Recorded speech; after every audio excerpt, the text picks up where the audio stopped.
श्रद्धा पूर्वक इसका श्रवण करना चाहिए। धर्म अर्थ काम मोक्ष चारों पुरुषार्थों की प्राप्ति इसके श्रवण मात्र से हो जाती है। इसलिए ऐसे शैवम पुराण मिदमात्म विदाम वरिष्ठम सेव्यम सदा परम वस्तु सताम समर्च्यम तापत्रया विशमनम सुखदम सदैव प्राण प्रियम विधि हरीश मुखामराणाम। ये ब्रह्मा विष्णु महेश आदि देवताओं को ये प्राणों से भी अधिक प्रिय है। वंदे शिव पुराणम ही सर्वदाहम प्रसन्नधी शिव प्रसन्नताम याद्यज्ञात स्वपदयोरतिम। ऐसे शिव पुराण की मैं सदा वंदना करता हूं, जिस शिव पुराण का आश्रय लेने मात्र से भगवान शंकर प्रसन्न हो जाते हैं और अपने चरण कमलों की भक्ति प्रदान कर देते हैं। बोलो शंकर भगवान की जय। अब महत्तम तो एक प्रकार से हो गया, लेकिन अब एक और बात है। जैसे भागवत के महत्तम में है ना, नारद जी ने कहा सनकादिक भगवान से कि हम जिस प्रयोजन की सिद्धि के लिए भागवत सुन रहे थे वो तो हो गया। क्या? भक्ति के कष्ट की निवृत्ति। तो ज्ञान वैराग्य युवान हो गए, भक्ति के सहित नाचने लगे, हमारा काम तो पूरा हुआ। पर किसी महापापी का भी कल्याण का क्या भागवत की कथा सुनने से होता है? ये प्रश्न देवर्षि नारद जी ने किया।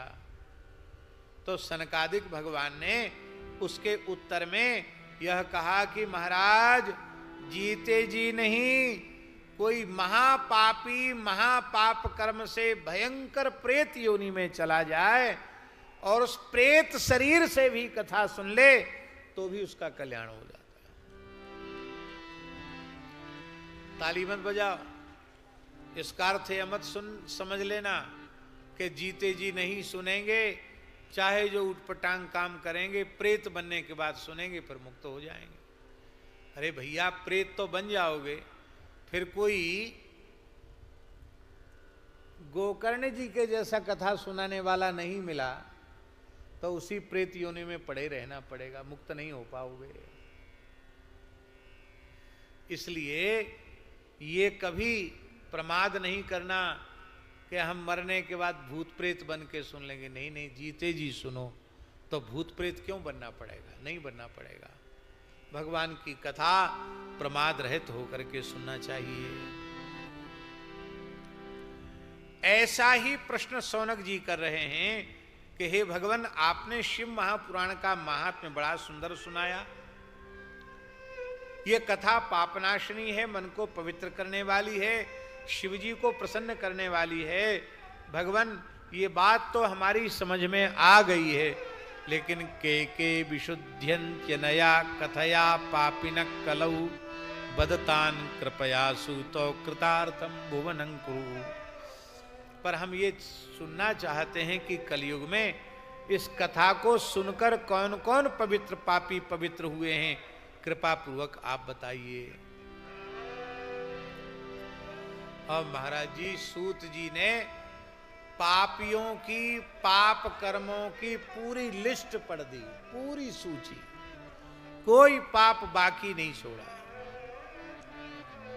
जो सदा पाप कर्म में लगे रहते हैं, दुराचारी हैं, खल हैं, कामादि विकारों से ग्रसित हैं, जो ज्ञान यज्ञ परायण हैं, हाँ, ऐसे जो हैं वो भी शुद्ध हो जाते हैं। इस शिवजी को संतुष्ट करने वाला यह ग्रंथ है।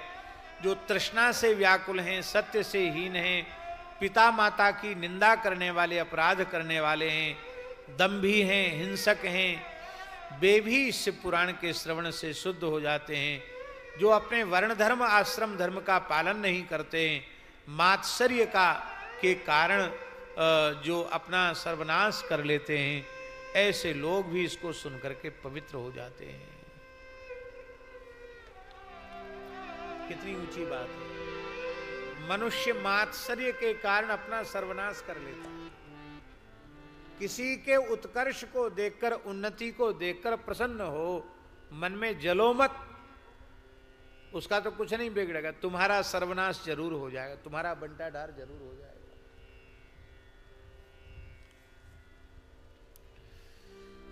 जो छल छद्मकारी हैं, क्रूर हैं, निर्दय हैं, वे भी इस ज्ञान यज्ञ से पवित्र हो जाते हैं। जो ब्राह्मण का धन खाकर पुष्ट हो रहे हैं, व्यभिचारी हैं, वे भी इसको सुनकर पवित्र हो जाते हैं।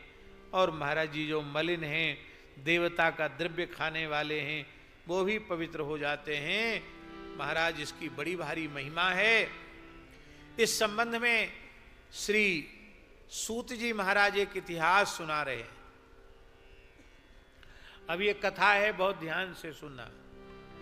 किरात नगर में एक ब्राह्मण रहता था।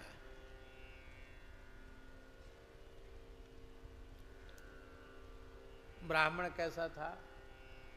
बोले ब्राह्मणो ज्ञान दुर्बला, ज्ञान दुर्बल था।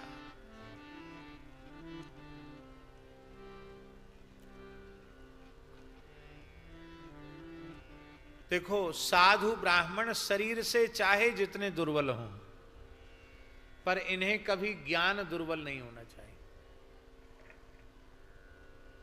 शरीर भली अस्थि मात्र हो जाए, कोई बात नहीं, अस्थि मात्र हो ही रेहू शरीरा तद मनाग मनई नहीं पीरा, किंतु ज्ञान दुर्बल नहीं होना चाहिए।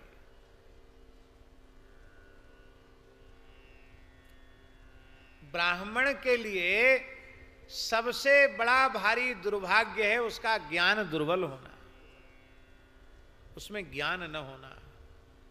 ये ब्राह्मण के लिए सबसे दुर्भाग्य की बात है।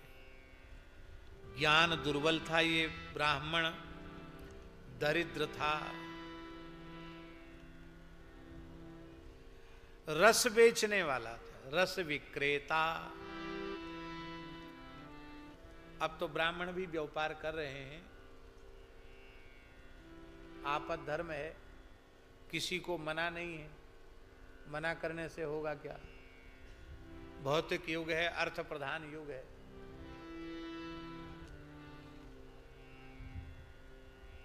उत्तर काशी विश्वनाथ जी के पुजारी जी बैठे हैं।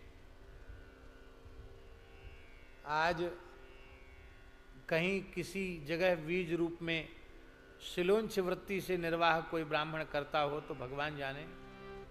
बाकी वर्तमान की परिस्थिति ऐसी है, क्या इस भौतिक युग में गृहस्थ ब्राह्मण बिना भौतिक संसाधनों के प्रतिष्ठा पूर्वक क्या समाज में रह सकता है, जी सकता है क्या? इसलिए आपद धर्म के कारण कई ब्राह्मणों को ब्राह्मण होकर भी व्यवसाय करना पड़ता है। पर बहुत ध्यान से सुने, ब्राह्मण के लिए तो केवल ब्राह्मण वृत्ति ही उचित है, उसके लिए व्यापार उचित नहीं है। उसके लिए खेती भी उचित नहीं है,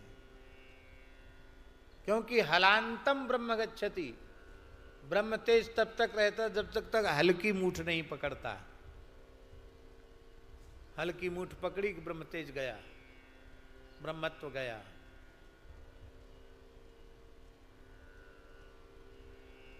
कुछ कठोरता नर गोवंश के प्रति करता ही है, बैल के प्रति कुछ करता ही है, बैल के प्रति कुछ न कुछ कठोरता करता है।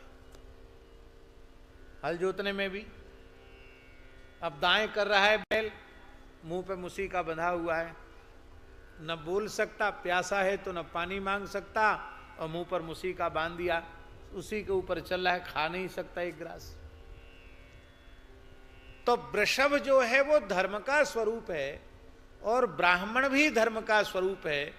वो ब्राह्मण वृषभ का धर्म रूप वृषभ का तिरस्कार करे, इससे ब्राह्मण का ब्रह्म तेज नष्ट होता है। इस कारण से गोवंश के प्रति सुसूक्ष्म अपराध भी कम से कम ब्राह्मण के द्वारा न बने, इसके लिए शास्त्रों में ब्राह्मणों को खेती करना मना, व्यवसाय करना मना।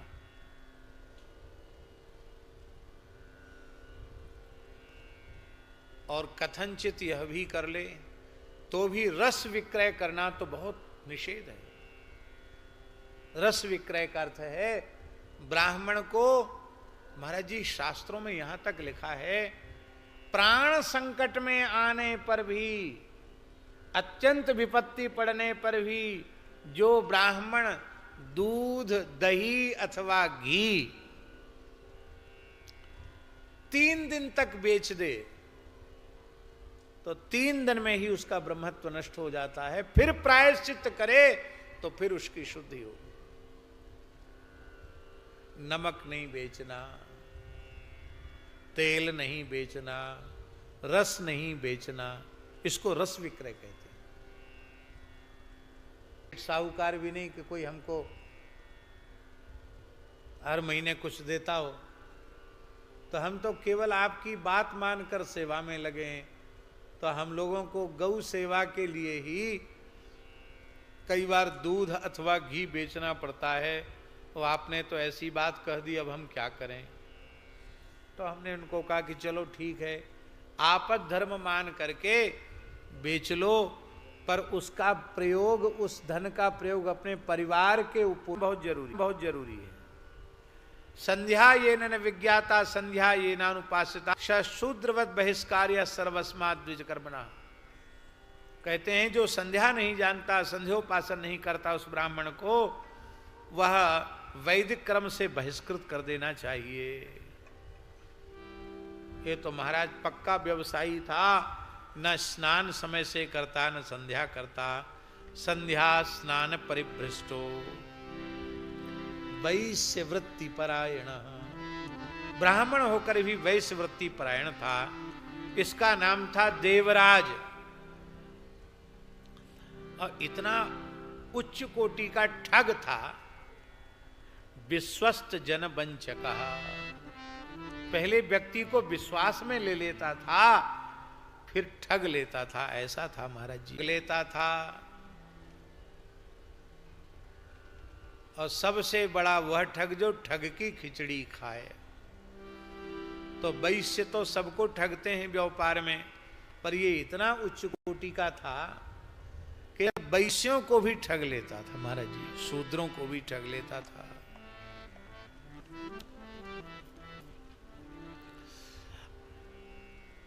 धन की प्राप्ति यदि संभव हो जाए,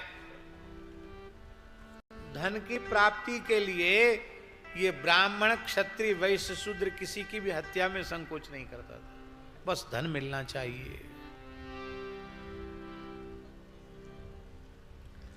बहुत धन इसने कमाया, किंतु किंचित भी धर्म इसने कोई अच्छे काम में नहीं लगाया। एक बार ये देवराज नाम का ब्राह्मण तालाब पर नहाने के लिए गया, और वहां शोभावती नाम की वेश्या को देख करके मोहित हो गया। और वो शोभावती नाम की वेश्या भी बड़ी प्रसन्न हुई, क्योंकि वेश्या तो मालदार आदमी को देख के खुश होती है। जिसके पास ये रुपया टका बहुत हो, उसी को देखकर वह प्रसन्न होती है।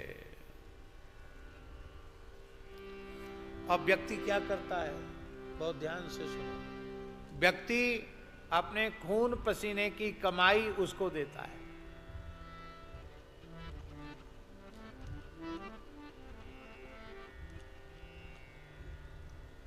लिंग पुराण में लिखा है स्वामी जी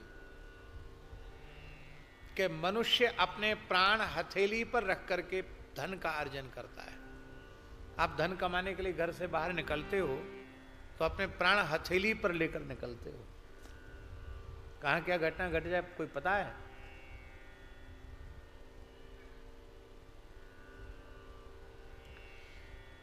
इसलिए किसी के धन का हरण करने वाला वह प्राण हरण करने वाला है।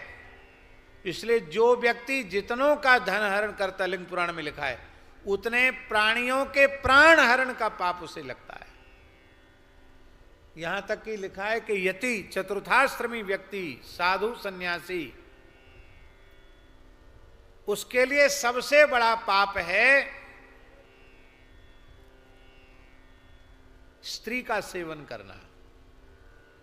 विरक्त साधु सन्यासी के लिए स्त्री का संग्रह करना, स्त्री का भोग करना उसके लिए सबसे बड़ा पाप है। कथनचित ऐसा भयंकर पाप भी उसके जीवन में कभी हो जाए। लिंग पुराण की बात है, स्पष्ट लिखी है, हम कभी बताएंगे, डायरी खोल कर आप श्लोक सुनाएंगे। वो अक्षम्य अपराध है साधु के लिए, पर उस पाप का प्रायश्चित संभव है यदि साधु से ऐसा पाप बन जाए तो। लेकिन यदि साधु होकर, सन्यासी होकर कोई धन चुरा लेता है, किसी का धन ठग लेता है, तो भगवान शिव कह रहे हैं कि उसके उस पाप का, चोरी के पाप का प्रायश्चित नहीं है, उस यति को नरकों में जाना ही पड़ेगा। क्योंकि जितने मनुष्यों का उसने धन हरण किया है, उतने मनुष्यों के प्राण हरण का पाप उसको लगा हुआ है। तो मनुष्य अपने प्राण हथेली पर रख करके धन कमाता है और वह धन वेश्या को देता है, और वेश्या बदले में क्या देती है? संस्कृत का श्लोक मत समझना, साधुओं की कहावत है पुराने, वेश्या प्रसन्ना मलमूत्र दानम। वेश्या प्रसन्न होती तो मलमूत्र देती है। राजा प्रसन्नो गजवाजी दानम, राजा प्रसन्न होकर हाथी घोड़ा देता है।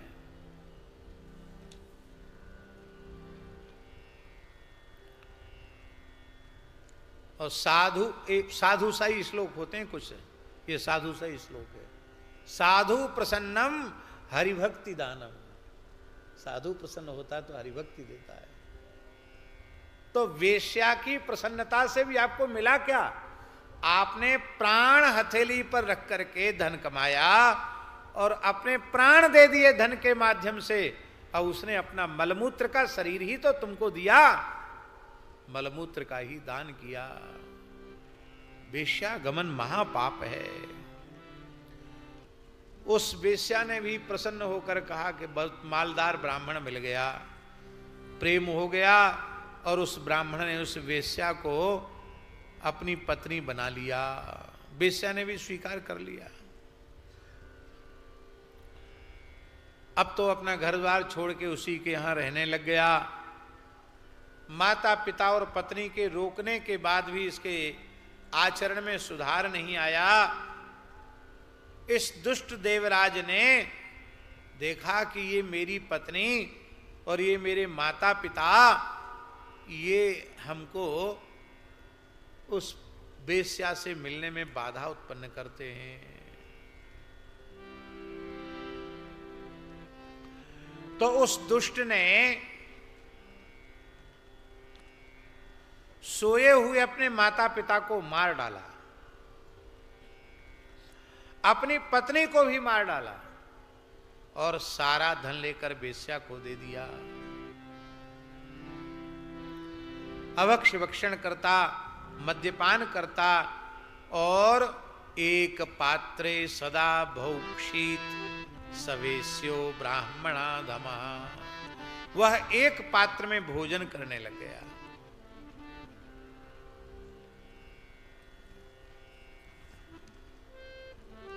आजकल एक परंपरा चल पड़ी है, एक थाली में भोजन करने की। हमने सुना है, देखने का अवसर तो हमको नहीं मिला, शायद व्यास जी को इस बारे में, क्योंकि इनका थोड़ा ज्ञान ज़्यादा है। हमने ऐसा सुना है लोगों से कि अब जो शिक्षित या सभ्य लोग हैं, उनके यहाँ अब पति पत्नी एक साथ बैठकर खाना ये फैशन हो गया। ऐसा है? ऐसा है क्या? ऐसा हमने सुना है लोगों से कि एक थाली में सब एक साथ बैठ के खाएंगे।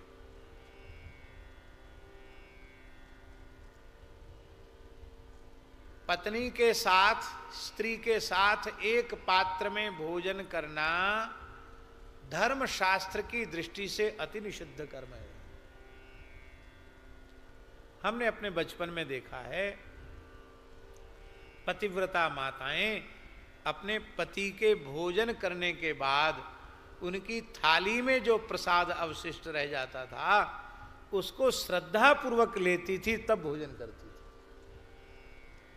पति के भोजन करने के बाद ही भोजन करना, सहभोजन हमारे यहां विहित नहीं है, विज्ञान की दृष्टि से भी विहित नहीं है। पता नहीं किस मनुष्य को कैसे कीटाणु, कैसे रोगाणु है। अभी कोरोना आया था, सब लोग पुराने युग में चले गए, सब नमस्कार करने लग गए, कोई किसी से हाथ नहीं मिला रहा था कोरोना में। नाम नहीं बताएंगे, एक भागवत के विश्व प्रसिद्ध वक्ता ने हमसे कहा, महाराज पूरे जीवन कथा कहीं वैराग्य नहीं हुआ, कोरोना ने थोड़ी देर के लिए वैराग्य जगा दिया। कैसे? बोले हमारी ब्राह्मणी थाल लगाकर भोजन का, और जिस कमरे में हम क्या थे उसको क्या कहते थे? क्वारंटाइन। जिस कमरे में हम थे वो कमरा जब खुलता था तो मुंह पे मास्क लगा के पत्नी आती, ऐसा मुंह करके कहीं भीतर घुस ना जाए कोई कीटाणु। वृंदावन की बात है। और वो थाली ऐसे धक्का देती, खर्र से थाली भीतर चली जाती, कुछ इधर उधर छलक भी जाता, दाल साग तो छलकेगा, लेकिन क्या करें, ऐसे अपमान और तिरस्कार पूर्वक मुझे भोजन करना पड़ा। पर मैं अपनी ब्राह्मणी को चाहकर भी कुछ नहीं बोल सका कि भली भगवान, मैंने इतना बड़ा भवन बनाया, इतनी सारी व्यवस्था मैं जुटाता हूं, और तू किस तरह से थाली फेंक करके मुझे भोजन दे रही है। कहते क्या करें महाराज, कोरोना कोरोना बैराग्य रहा, फिर ठंडा पड़ गया, बैराग्य रहा। क्यों ऐसा हो रहा था? क्योंकि कोरोना के कीटाणु किसी दूसरे में संक्रमित ना हो जाए। यही बात तो थी कि नहीं? संक्रमित ना हो जाए, संक्रमित व्यक्ति हमें संक्रमित न कर दे। तो जब उस काल में इतनी सावधानी थी, तो क्या आपको स्वस्थ शरीर में सावधानी रखनी चाहिए कि नहीं? आपको क्या पता कि इसके भीतर कौन से रोग का संक्रमण है? इसलिए किसी भी अवस्था में पढ़े लिखे सभ्य समाज को किसी का जूठा नहीं खाना चाहिए, और एक थाली में एक साथ बैठकर भोजन नहीं करना चाहिए। इससे कोई लाभ नहीं है, हानि ही हानि है। तुम्हारे आध्यात्मिक संस्कार इससे नष्ट हो जाएंगे, प्रभावित हो जाएंगे। जूठा खाने वालों की बुद्धि नष्ट हो जाती है। वर्तमान समय में सब एक दूसरे का जूठा ही खा रहे हैं। तो वह एक पात्र में उस वेश्या के साथ भोजन करने वाला था। एक दिन की बात है,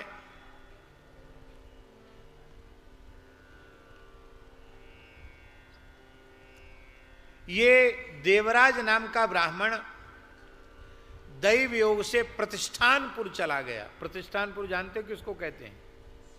प्रयाग के ब्राह्मणोचित कर्म तो किया नहीं था, माता पिता और पत्नी की हत्या की थी, ब्रह्मत्व का नाश किया था, न जाने कितनी हत्याएं इसने की थी। इसे उनका श्रीअंग शोभायमान हो रहा था। और ये यमदूत इसको यमलोक ले जा रहे थे। भगवान शिव के पार्षद पहुंचे और पहले तो बड़ी मार मारी, बहुत पिटाई की यमदूतों की, और पिटाई करके उसको देवराज को छीन लिया और उसको विमान में बिठा करके कैलाश में ले जा डमरूधारी जटा मुकुट सुशोभित भस्मोद्धूलित सर्वांग भगवान रुद्र के पार्षदों को देखा तो पृथ्वी पर मस्तक रख करके धर्मराज यमराज ने प्रणाम किया, विधि पूर्वक उनका पूजन किया और संपूर्ण वृत्तांत जान लिया। कुछ पूछा नहीं कि आप कैसे आए, क्या हुआ। अपनी धर्म दृष्टि से उन्होंने, दिव्य दृष्टि से सारी घटना समझ ली और शिवदूत तो देवराज को लेकर कैलाश चले गए और उन्होंने ददुः शिवाय सांबाय तम दया वारी रासये, आहा, दया के समुद्र जो भगवान शिव हैं, भगवती जगदम्बा पार्वती के सहित विराजमान थे। रुद्रगणों ने कहा, महाराज ये भेंट लाए हैं आपकी, लो आप इसको स्वीकार करो। उसको तो शिव चरण कमल की प्राप्ति हो गई। यह शिव पुराण की कथा धन्य है, इसके सुनने से देवराज जैसा महापापी ब्राह्मण भी मुक्त हो गया। ब्राह्मण क्षत्रिय वैश्य शूद्र कोई भी क्यों ना हो, इसका श्रवण करता वो मुक्त हो जाता है। देखो तो सही, इस देवराज ने ब्राह्मण क्षत्रिय वैश्य शूद्र कितने का वध किया था धन के लोभ से। अरे कहां तक कहें, अपने माता पिता पत्नी को भी मार डाला। बेश्यागामी शराबी देवराज ब्राह्मण भी मुक्त होकर शिवलोक का अधिकारी हो गया। फिर कोई धर्म सदाचार संपन्न व्यक्ति श्रद्धा पूर्वक शिव पुराण का श्रवण करे तो क्या उसके मुक्त होने में संदेह है क्या? बिल्कुल संदेह नहीं है। श्रद्धा पूर्वक इसका श्रवण करना चाहिए। बोलो गौरी शंकर भगवान की जय। कितना अद्भुत चरित्र है। एक कथा हम आपको सुनावें। ये तो पुराण की कथा सुना रहे हैं। पुराण की कथा में एक सही घटित घटना आपको हम सुना रहे हैं। ओरछा गए हैं आप लोग कोई? ओरछा, स्वामी जी तो गए हैं ओरछा धाम। वहां का यज्ञ उत्सव में पूरा सेवा आप लोगों ने की थी। झांसी के पास है ओरछा। ओरछा क्षेत्र की एक घटना है। ओरछा पहले टीकमगढ़ जिले में आता था, अब निवाड़ी जिला बन गया, अब निवाड़ी जिले में आता है। तो अब वर्तमान समय के अनुसार निवाड़ी जिले के एक गांव में, जिस गांव का नाम है मुडारा, उस गांव में हमारे पूज्य गुरुदेव भक्तमाली जी के एक बहुत प्रेमी संत थे, श्री हरिराम बाबा, सिद्ध संत थे। वो उस गांव में बहुत समय तक रहे, क्योंकि वहां का जलवायु उनके अनुकूल पड़ा, तो वहां वो बहुत लंबे समय तक रहे। पहले गांव के बाहर जंगल में एक किसान का खेत था, वहां उसने ढबुआ बना दिया। ढबुआ जानते हो? जंगलों में ऐसा गोल गोल ढबुआ बना देते हैं, नीचे थुम्बार होते हैं, ऊपर एक तखत बांध दिया था, उसी पर मच्छरदानी बांधी। बाबा सीढ़ी से चढ़ के उसमें चले जाते थे, दिन भर बैठे रहते। एक खपरेल मकान था, उसमें रसोई बना लेते थे और भजन करते थे। पर बरसात में थोड़ा जीव जंतुओं का उपद्रव वहां बढ़ गया, तो गांव के एक व्यक्ति ने, जो वहां रहता नहीं था, वो दूसरे टीकमगढ़ में शहर में रहता था वो आदमी, उस व्यक्ति ने अपना मकान बाबा जी को रहने के लिए दे दिया, हरिराम बाबा को रहने के लिए दे दिया। गृहस्थी बड़े चतुर होते हैं, बुरा मत मानना, आप लोग सब गृहस्थ ही हो और होना भी चाहिए चतुर। उस आदमी ने क्यों वो महात्मा जी को अपने मकान में रखा कि उसके घर में प्रेत का उपद्रव था। बाबा जी, उसके घर में भयंकर प्रेतोपद्रव था। उस उपद्रव के कारण ही वो छोड़ के गया था। उसने सोचा सिद्ध महात्मा है, भजनानंदी संत हैं, तो रह के रह जाएंगे और हमारा घर भी ठीक हो जाएगा, भूत प्रेत के चक्कर से मुक्त हो जाएगा। तो बाबा को कहा, बाबा बहुत बढ़िया पक्का मकान बना, यहाँ क्या जंगल में परेशान, वहाँ रहो। बाबा बोले सफाई करवा दो, पुताई करवा दो। बोले सब एकदम चकाचक तैयार है। बाबा वहाँ रहने लगे। बाबा तो बाबा थे, बड़े भजनानंदी संत थे, उनको क्या भूत प्रेत बिगाड़ लेगा। वो तो प्रेम से अपना रहते, भजन करते। अभी कुछ ही दिन रहते हुए उनको हुआ था, ध्यान से सुनो भाई, सच्ची घटना है। कुछ ही दिन रहते हुए हुआ था कि एक दिन वो संध्या के समय माला फेर रहे थे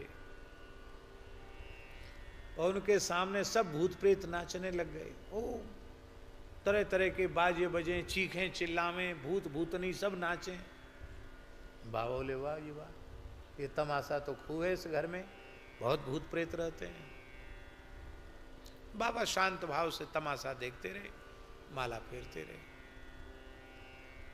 थोड़ी देर बाद वो दृश्य सामने से चला गया। एक भूतनी आई, एक भूतनी आई। भूतनी जानते ना, स्त्री, चुड़ैल। भूतनी आई, आकर उसने बाबा को प्रणाम किया। तो बाबा उसको पहचान गए। वो गांव की ही औरत थी, कुआं में गिर के मर गई थी, वो भूतनी बन गई थी। तो बाबा ने उसका पुराना नाम लेकर पुकारा, अरे तू तो अमुक है, तू यहां कैसे? उसने कहा, महाराज मैंने अपने जीवन में कोई पाप नहीं किया, मैं तो बहुत अच्छी थी, पर मैं परस पुरुष का मैंने संग किया, उत्तम कुल में जन्म लेकर एक अधम पुरुष के साथ मैंने संपर्क कर लिया, तो व्यभिचार के दोष के कारण ही मुझे प्रेत योनि मिली है। मैं आत्महत्या करके मरी और मैं प्रेत योनि में मैं बहुत दुखी हूं, मेरा उद्धार करो। तो बाबा ठहरे। बाबा बोले, बातों से उद्धार होता है? तो तब कैसे उद्धार होगा? बोले, यहाँ गांव के लोग बड़े बदमाश हैं, हमको आटा दाल चावल तो देते हैं, आलू नमक तो दे देते हैं, घी कोई नहीं देता है। अब पहला हमारे पास घी था, वो खत्म हो गया। अब ठाकुर जी को सूखी रूखी रोटी का टिक्कड़ का भोग लगा रहे हैं और घी का तो दर्शन नहीं है। हमारे यहाँ साधु में घी को अन्न शुद्धि कहते हैं, अन्न की शुद्धि बिना घी के नहीं होती है। तो हम तो बिना अन्न शुद्धि के गुजारा कर रहे हैं, घी ले आ तो तेरा कल्याण हो जाएगा, बाबा ने बोल दिया। बाबा उससे बोले, अवई लाएगी। और गांव के मुखिया की बहू पर वो चढ़ गई भूतनी। जैसी भूतनी चढ़ी कि महाराज वो बहू तो खेलने लग गई। खेलना जानते ना, भूत प्रेत का आवेश आता, खेलने लगी वो। अब घर में हाहाकार मच गया, नई बहू के ऊपर प्रेत उपद्रव कैसे आ गया। झाड़ फूक वाले लोग बुलाए गए, बात बनी नहीं। तब एक बहुत बड़ा गुणी व्यक्ति आया। उस व्यक्ति ने जब उससे बक्करवाना कहते उसको बुलवाना, वो बोले ही नहीं रही थी भूतनी। तो जब बुलवाया तो उसने कहा, मैं मानूंगी नहीं, मैं तो ले जाऊंगी, मार के ही दम लूंगी, इसको तो मैं अपने संग ले जाऊंगी। सब हाथ पैर जोड़ने लगे कि कैसी छोड़ दो, पूजा ले लो, छोड़ दो। गांव में ऐसा ही होता है। क्यों पुजारी जी, उत्तरकाशी वाले पुजारी जी, पहाड़ में भी होता ना ऐसा, वो ले जाएंगे, साथ ले जाएंगे। भूत प्रेत बोलते हैं इसको छोड़ेंगे नहीं, अपने साथ ले जाएंगे। महाराज कोई पूजा बताओ, हमारी बहुएं छोड़ दो। तो उसने कहा, एक ही उपाय है। वो बाबा जी जो मकान में रहते ना, उनके वो गैया का ही घी उपयोग में लेते, देसी गैया का। तो तुम्हारे घर में जितना देसी गैया का घी हो, फट से भेज के आओ, तो इसकी जान छोड़गी, नहीं तो अभी मार के ले जाऊंगी। उसके घर में बेचारे के 3 सेर घी था। कितना? 3 किलो घी। तो तुरंत वो 3 बोले अभी भेज, बोले पहले भेज के आओ। जैसी बाबा के यहाँ भेज के घी आया हाँफते हुए, और तुरंत भूतनी छोड़ के चली गई। वो गांव का सरपंच था, पंचायत बैठी, सबने कही बाबा बहुत खतरनाक है भाई, देखो इसके यहाँ घी की कमी नहीं पड़ना चाहिए, बाबा जी को घी की कमी पड़ेगी। अब बाबा के इतने बड़े महात्मा आए, कभी समझ लेना 10-5 ब्राह्मण जमा दो, इतना फर्ज पैसा वैसा कमा दो, इतना फर्ज पैसा वैसा कौन देगा, कौन देगा। महाराज जी ने भी कहा कि ठीक है, इच्छा नहीं है, आप विरक्त महात्मा हो, आप तो पैसा छूते नहीं हो, रखते नहीं हो, तो जो व्यवस्था है उसी में कर लो। बाबा बोले ऐसे कैसे, हमने भूतनों मरे हुए को चिता लिया, तो हम जिंदा को नहीं चेता पाएंगे। अभी देखो हमारी करामात देखो। तो बाबा कपड़ा तो सफेद पहनते ही थे, खूब कपड़ा ओढ़ लिया और पीपल के ऊपर चढ़ गए। एक कुप्पी मिट्टी का तेल ले लिया, केरोसिन। बोले देखो हम इसी को स्नान कर लिया मिट्टी के तेल से। बोले अभी हम माचिस लगा के, आग लगा के मरते हैं, और जब मरेंगे, एक तो हमारा शरीर ब्राह्मण कुल का है, फिर हम भजनानंदी साधु हैं, मरेंगे तो भारी डब्बल प्रेत बनेंगे, एक जिंदा नहीं छोड़ेंगे, गांव को सबके डंडा पेल देंगे, सबके नाक में नकेल डाल देंगे और महाराज सब गांव के बाबा उतर आओ बाबा, अरे नहीं नहीं सब इकट्ठा करो। थोड़ी देर में 10 मिनट में पूरा गांव इकट्ठा हो गया। सबने कहा महाराज पूरा झरा भंडारा हो, बाबा नीचे उतर आए। फिर बोले बढ़िया सावन लाओ, अब मिट्टी का तिल का बसा रहा है, बोले शरीर खूब सावन लगा लगा के नहवाओ, खूब बढ़िया कुआ के पानी से नहाया, खूब कपड़ा पहने, तो बड़ा विशाल भंडारा हुआ। तो शिव पुराण की कथा से प्रेतों का उद्धार हुआ, इस घटना को हमने अपनी आंखों से अपने बचपन में देखा है। वो हमारे गुरुजी की घटना और श्री हरेराम बाबा की घटना। हरेराम बाबा ये जो प्रेतों के उद्धार के लिए और पूज्य गुरुदेव भक्तमाली जी वक्ता थे। ये बात हम आपको इसलिए सुना रहे हैं कि ये जो कथाएं हैं इनको कल्पित मत मानना, ये सब सत्य हैं। जब आज हमारे सामने ऐसी कोई घटना घटित हो सकती है तो पुराण में जो कुछ लिखा है वो सत्य है। श्री शौनक जी ने कहा महाराज आपने ये पतिता धम ब्राह्मण देवराज के कल्याण की बात बताई, अब हमारा मन तो और लालायित हो गया है। अन्याम अपि कथाम शंभोर वद प्रेम विवर्धनी, आप कोई दूसरी कथा जरूर सुनावें, क्योंकि आपकी कथा वाणी सुनकर के मुझे तृप्ति नहीं हो रही है।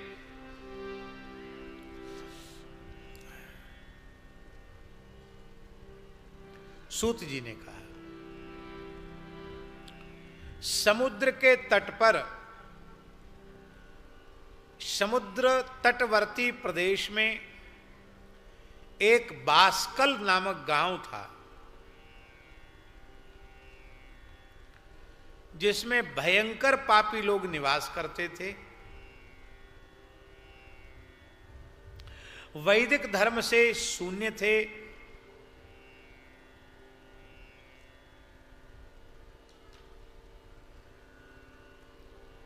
वे सबके सब द्विज बड़े दुष्ट थे।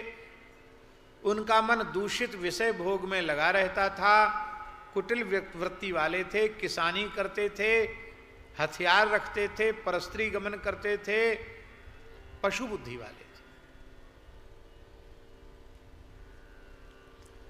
कहते अन्ये वर्णाश्च कुदय स्वधर्म विमुखा खला कुकर्म निरता नित्यम सदा विषय नश्चिते। कहते जिस गांव के ब्राह्मण ऐसे हों उस गांव के क्षत्रिय वैश्य शूद्रों का तो कहना ही क्या है। ब्राह्मण ही अग्रजन्मा है, उसी को देखकर छोटे लोग अपने आचरणों को संभालते हैं। ब्राह्मण ही बिगड़ जाएगा तो छोटे लोग अपने आचरण को पवित्र कैसे रखेंगे। उस गांव की स्त्रियां कुटिल स्वभाव की थी, स्वेच्छाचारिणी, पापासक्ति, व्यभिचारिणी थी, सदाचार से शून्य वहां की स्त्रियां थी। ऐसा वह बड़ा दूषित गांव था बास्कल। उसमें एक विंदुक नामधारी ब्राह्मण रहता था। ये विंदुक भी बड़ा अधम था, दुरात्मा, महापापी था। उसकी स्त्री बड़ी सुंदरी थी, परम सुंदरी स्त्री थी उसकी। फिर भी वह बड़ा कुमार्ग पर चलने वाला था। काम कलुषित चित्त होने के कारण वह सुंदरी स्त्री के होते हुए भी, पत्नी के होते हुए भी वेश्यागामी हो गया। उसकी पत्नी का नाम चंचुला था। वो पतिव्रता थी, सदा उत्तम धर्म के पालन में लगी रहती थी, तो भी वह दुष्ट अपनी पतिव्रता पत्नी को छोड़कर वेश्यागमन करता था। उस कुकर्म में लगे हुए बुंदुक ब्राह्मण के कई वर्ष व्यतीत हो गए और उसकी स्त्री चंचुला काम से पीड़ित होने पर भी स्वधर्म नाश के भय से क्लेश सहकर भी धर्म भ्रष्ट नहीं हुई। उसने अपने आचरण को संभाल के रखा था। किंतु अब बेचारी स्त्री थी, कहां तक सहन करती। दुराचारी पति के आचरण को वह देखती और फिर उसको वह चिंतन भी बनता। इससे उसकी कामना भी, वासना भी भभक उठी और वह पातिव्रत धर्म को त्याग कर वह भी दुराचारणी हो गई। चंचुला भी दुराचारणी हो गई। वह अपने पति की दृष्टि बचा करके अन्य पुरुषों के साथ रमण करने लगी। एक दिन उस ब्राह्मण ने अपनी दुराचारिणी पत्नी चंचला को कामासक्त होकर पर पुरुष के साथ रमण करते हुए देख लिया। तो वह बड़े भयंकर क्रोध पूर्वक दौड़ा और उसको देख करके बिंदुक के घर में जो जार पुरुष आया था वो भाग गया। दुष्टात्मा बिंदुक ने अपनी पत्नी को पकड़ करके उसकी बड़ी पिटाई की और चंचुला ने कहा कि भवान प्रतिदिनम कामम रमते वेश्या कुधी महाम विहाय स्वपत्नीम च युवतीम पतिसेवनीम। अरे दुष्ट, तू मुझ पतिव्रता पतिपरायणा युवती पत्नी को छोड़कर वेश्यागमन करता है और तुम्हें पता नहीं है मेरी युवावस्था है और मेरे चित्त भी वासना से वासित हो रहा है। पति संसर्ग के बिना युवती स्त्री की क्या गति हो सकती, इसका अनुभव तुम्हें नहीं है। मैं नवयौवन से उन्मत्त हूं, सुंदर हूं और तुम्हारे संसर्ग के दोष के कारण भी मुझ में ये व्यभिचार का दोष आ गया, अन्यथा मैं तो पतिव्रता थी। अब बिंदुक ने देखा कि ये तो हमको भी जानती हो, मैं ज्यादा बोल नहीं सकता क्योंकि मैं तो महादुष्ट महापतित व्यभिचारी हूं, मैं इसको क्या कहूं। तो बिंदुक बड़ा दुष्ट था, उसने कहा कि देखो तुम भय त्याग दो, तुम निर्भय होकर पर पुरुषों के साथ संसर्ग करो, उनसे धन खींचो और वो धन मुझे दे दिया करो, फिर तुम चाहे जो करो, हमें छुट्टी है हमारी तरफ से तुम्हारी। इतना निकृष्ट था कि धन के लालच में इसने अपनी पत्नी को वेश्या बना दिया। चंचुला ने बात मान ली और वह नए नए पुरुषों से रमण करने लगी और बहुत धन कमा करके अपने पति को देने लगी। वो पति भी दुष्ट और ये भी वैसी ही दुष्टा, ये वेश्यागामी था और चंचुला तो खुद ही वेश्या हो गई। काल तो सबके सिर पर नाचता है। बिंदुक समय आया और उसकी मौत हो गई, मर गया, भयंकर नरकों में गया।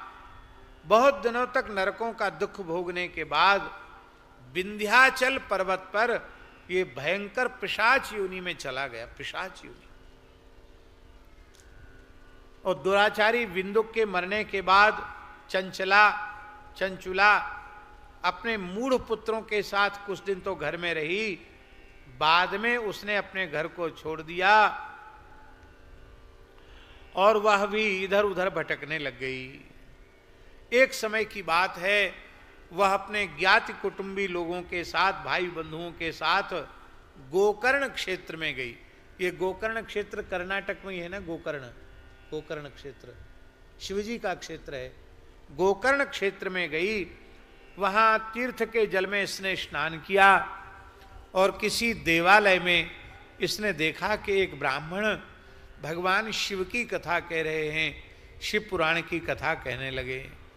और महाराज जी ये जाकर कथा में बैठी तो उस समय वो यही बात सुना रहे थे व्यास जी कि जो स्त्रियां अपने स्वधर्म का त्याग करके, पातिव्रत धर्म का त्याग करके पर पुरुषों के साथ व्यभिचार करती हैं, उनको कौन कौन से नरकों में जाना पड़ता है। जो मनुष्य व्यभिचार कर्म करता है उसे कौन कौन से नरक में जाना पड़ता है। ये सारी बातें सुन करके चंचुला थरथर कांपने लगी और सब लोग तो चले गए और वह चंचुला ब्राह्मण के चरणों में पड़ गई। बोले महाराज, मैं अपने धर्म को नहीं जानती थी, मेरे द्वारा बहुत बड़ा दुराचार हुआ, मेरे ऊपर कृपा कीजिए, मेरा उद्धार कीजिए। मैंने मूढ़ बुद्धि के कारण महापाप किए हैं, मैंने अपनी संपूर्ण युवावस्था व्यभिचार रूपी भयंकर पाप कर्म में ही नष्ट कर दी। अब मेरे हृदय में भी वैराग्य जग रहा है, संसार से वैराग्य हो गया है, मुझ पापनी को धिक्कार है, मैं विषयों में फंसी हुई धर्म से विमुख हूं, आप कृपा करके मेरा उद्धार कीजिए, मैं आपकी शरण में हूं।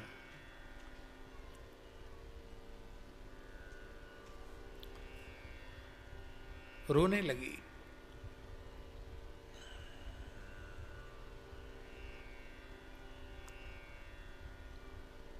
अपने पति को भी धिक्कारने लगी कि इसने मुझको, मैं तो पतिव्रता थी, मुझको इसने कितना पाप के गर्त में इसने मुझे ढकेल दिया।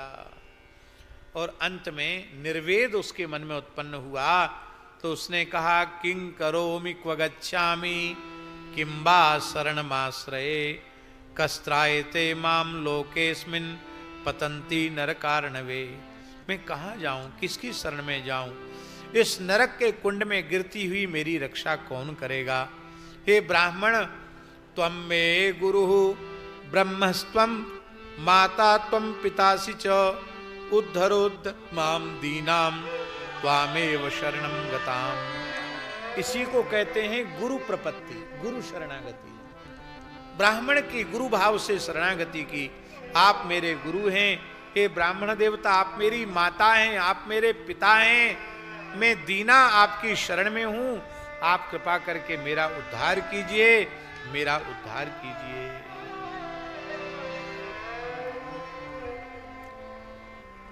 ब्राह्मण ने कहा कि देखो, मनुष्य से चाहे जितना भयंकर पाप हो जाए, किंतु जब हृदय से उन पापों का पश्चाताप वह करने लग जाता है कि मुझसे ये काम ठीक नहीं हुआ, और भीतर से पक्का निश्चय कर लेता है कि अवलो नसानी अब ना से हो, अब तक जो होना था सो हुआ, लेकिन अब मैं कभी उस प्रकार का पाप नहीं करूंगा, और फिर धर्म का आचरण करता है, भगवान का भजन करता है, तो उस जीव का कल्याण हो जाता है। इसी को भगवान ने गीता में कहा, अपि चेत सुदुराचारो भजते माम अनन्य भाग साधुरेव समन्तव्यः सम्यक व्यवसितो हि सः। ब्राह्मण ने कहा, हे ब्राह्मण पत्नी, तुम डरो मत, भगवान शिव की शरण में जाओ, शिवानुग्रहतः सर्वं पापम सद्यो विनश्यति। भगवान शिव की कृपा से तुम्हारा सारा पाप नष्ट हो जाएगा, उत्तम गति तुम्हें, शिवलोक तुम्हें प्राप्त हो जाएगा। अब तो महाराज वो ब्राह्मण देवता कृपा करके गोकर्ण क्षेत्र में इस चंचुला नाम की ब्राह्मणी को, जो महापतिता हो चुकी थी, उसको कथा सुनाने लगे, और वो बड़े प्रेम से कथा श्रवण करने लगी। इत्युक्त्वा सद्विजवरो वरशैव कृपार्द्रधी तूष्णीं बभूव शुद्धात्मा शिवध्यान परायणा अथ विन्दुक पत्नी सा चंचुला हुआ प्रसन्नधि। इत्युक्ता तेन विप्रेण समासीत् बाष्पलोचना पपातारं द्विजेन्द्रस्य पादयोस्तस्य हृष्टधि चंचुला सांजलि सा च कृतार्था स्मित्य भाषते। ब्राह्मणी बोली, महाराज आपकी कृपा से मैं कृतार्थ हो गई। और ब्राह्मण ने गदगद वाणी में उसे कहा कि तुम धन्य हो, तुम्हारी शिव पुराण श्रवण में प्रवृत्ति हुई है, तो तुम्हारा जीवन सफल है, तुम अब बहुत चिंता मत करो। अब उस ब्राह्मण ने इस उत्तम मुहूर्त में उस चंचुला नाम की ब्राह्मणी को, जो अपने कर्म से वेश्या हो चुकी थी, उसको शिव पुराण की कथा सुनाई। कथा सुन करके बभूव सुकृतार्थासा श्रुत्वा त्वाम सत्कथाम पराम, वो कृतार्थ हो गई, उसका चित्त शुद्ध हो गया, भगवान शिव के सगुण स्वरूप का उसे चिंतन होने लग गया। सद्गुरु भगवान का आश्रय लेकर शिव के चरणों में उसने अपनी बुद्धि को लगा दिया।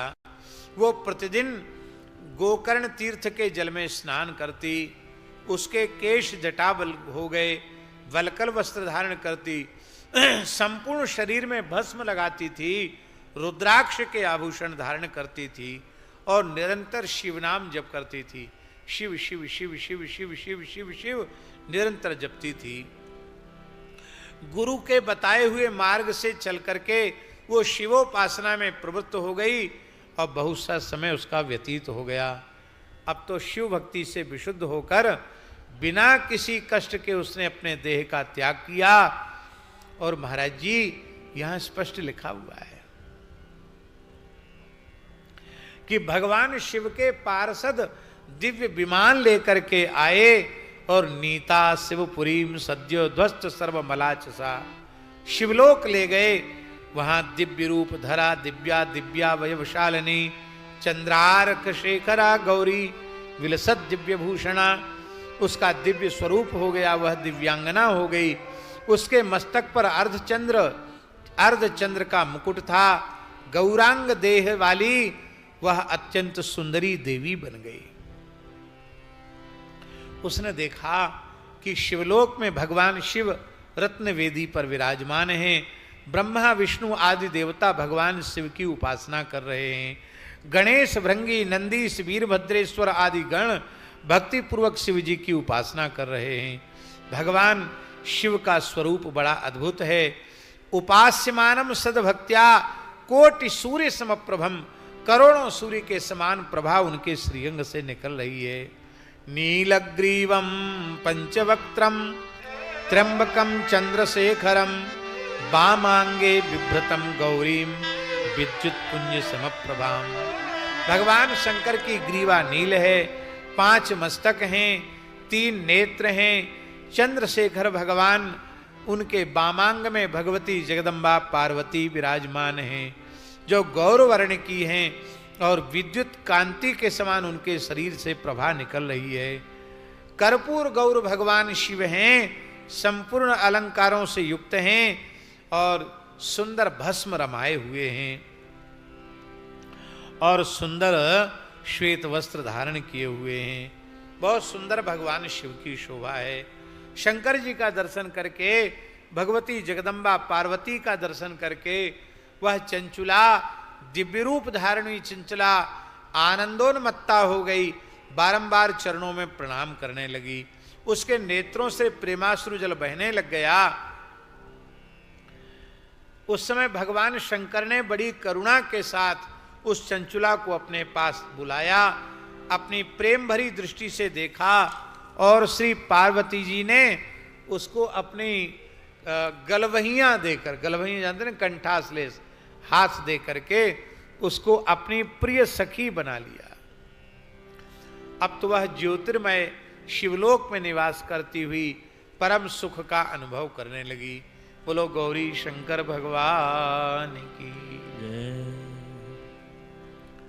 अब बहुत ध्यान से सुने, जल्दी ही कथा महात्म्य की पूरी होने वाली है।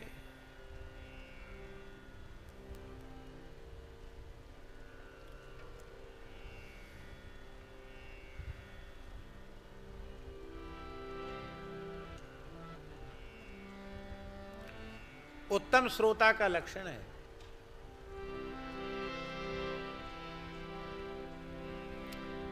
वो खोद खोद के पूछता है। बात तो पूरी हो गई थी, चंचुला को शिवलोक की प्राप्ति हो गई, वो पार्वती जी की सखी बन गई। पर शौनक जी ने पीछा नहीं छोड़ा व्यास जी का। बोले महाराज उसका तो कल्याण हो गया, पर बिंदुक नाम के ब्राह्मण का क्या हुआ वो तो आपने बताया नहीं। आपने इतना ही बताया कि वो प्रेत हो गया विंध्याचल पर जाकर के, पर प्रेत होने के बाद उसका कल्याण हुआ कि नहीं हुआ, आप कृपा करके बताओ। तब श्री सूत जी ने बताया कि चंचुला शिवलोक में तो रहती थी, पार्वती जी की सखी बन गई थी, लेकिन अपने मन में सोचती रहती थी कि मैं तो पता नहीं कितने कल्पों तक नरकों में पड़ी रहती, पर धन्य है वह ब्राह्मण गुरु जिन्होंने मुझे शिव भक्ति का उपदेश दे करके नरक से मुझे निकाल लिया, मुझे शिवलोक पहुंचा दिया, पर मेरा पति तो भयंकर पिशाच की योनि में कष्ट भोग रहा है, उसका कल्याण कैसे हो। तो उस चंचुला ने एक दिन भगवती जगदम्बा की, पार्वती जी की स्तुति की। गिरिजे स्कंदमातस्त्वं सेविता सर्वदा नरैः सर्वसौख्य प्रदे शंभुप्रिये ब्रह्मस्वरूपिणी। 3 श्लोकों में स्तुति की। बहुत प्रसन्न हुई भगवती जगदम्बा पार्वती। बोले तुम स्तुति कर रही हो, तुम्हारा क्या अभिष्ट है बताओ, मैं बहुत प्रसन्न हूं, तुम्हें सब कुछ देने में समर्थ हूं। वह रोने लगी। उसने कहा महाराज मेरे पति का क्या हुआ मुझे तो पता नहीं है, लेकिन वो महापापी था, निश्चित ही भयंकर योनियों में भटक रहा होगा, आप कृपा करके उसका भी उद्धार करें।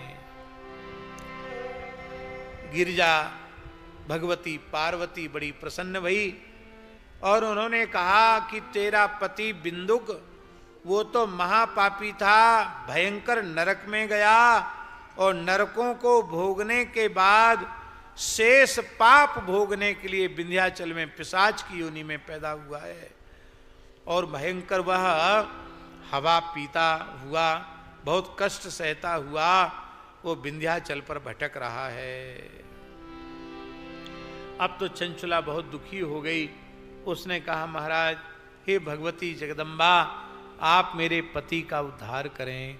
समुद्धर पतिम मेद्य दुष्ट कर्म करम कलम।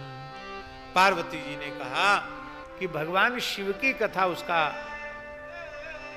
दुख दूर कर देगी, उसे सदगति की प्राप्ति करा देगी।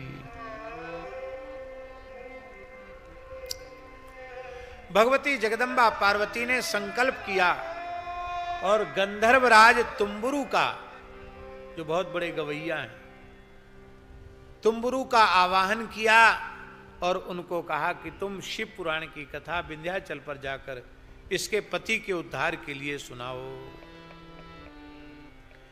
हे तुम्बरो शिव प्रीता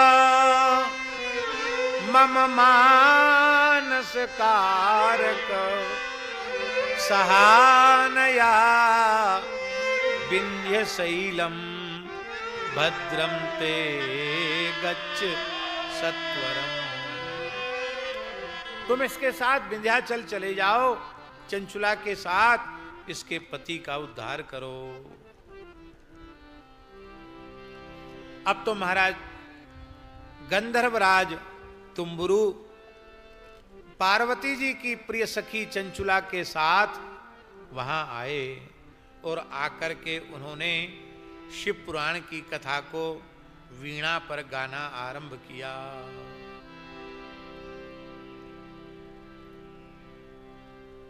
अब महाराज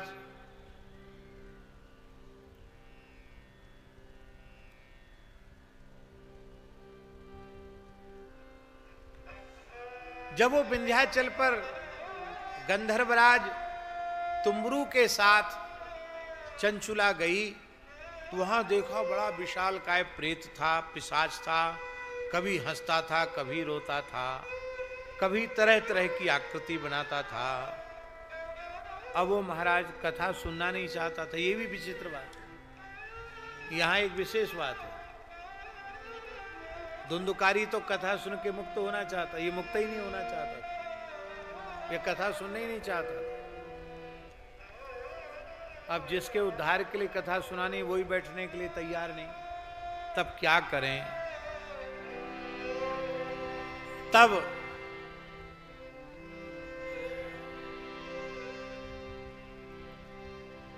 तुम्बुरु ने अपनी शक्ति से उसको पकड़ लिया, बांध लिया, बांध कर उसके हाथ पैर जोर से जकड़ के बांध दिए, पटक दिया बांध के, कहा पटक कर तुझे कथा सुनानी है।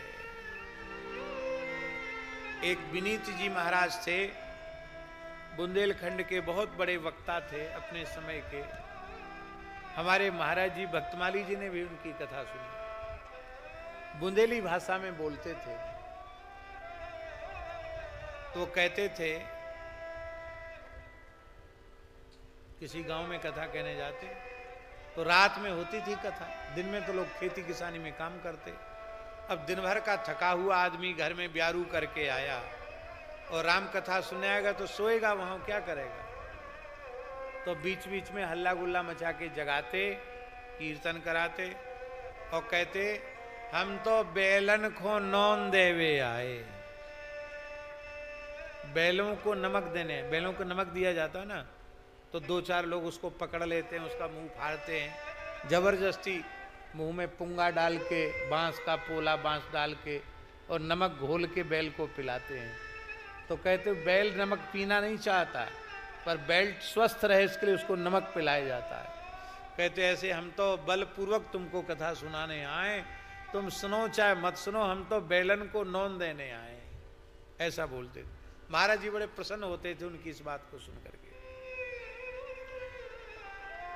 इसका मतलब है व्यास जी कि किसी का उद्धार करना हो, वो कथा नहीं सुनता हो तो हाथ पैर बांध के डाल देना चाहिए सामने। हा? लिखा है, अपने मन से नहीं बोल रहे हैं, पर उसका कल्याण करना है, नहीं सुनना चाहता तो जबरदस्ती उसको सुनाना चाहिए। इसको बांध के डाल दिया, एक ठूंठ से बांध दिया, ऐसा बैठ गया, बैठो सुनो कथा। अब बेचारा क्या करे, जबरदस्ती उसको कथा सुननी पड़ी। और जब कथा पूरी हुई तो दिव्य रूपो बभूवासु गौरवर्ण सितांशु का सर्वालंकार दीप्तांगा तृणेस्तश्चंद्र से खरा। इसका प्रेत रूप समाप्त हो गया, पिशाच रूप गौर वर्ण हो गया, भस्मोद्धूलित सर्वांग हो गया, मस्तक पर जटाएं हो गई, सुंदर भाल चंद्र हो गया, त्रिनेत्र हो गया, शिवजी के जैसा स्वरूप हो गया। और विमान में बैठ कर के आया, भगवान शंकर के चरणों में प्रणाम किया। इसकी पत्नी को तो भगवान पार्वती जी ने सखी बना लिया था और इसके पति को भगवान शिव ने अपना पार्षद बना लिया, अपना गण बना लिया। ऐसी ये दिव्य कथा है कि इस महाअधम पतित ब्राह्मण का भी कल्याण हो गया और इसकी पत्नी का भी कल्याण हो गया। ये भगवान शिव की कथा है। इसको जो भक्ति पूर्वक श्रवण करता है वो संपूर्ण भोगों को भोग कर अंत में मुक्ति को प्राप्त करता है।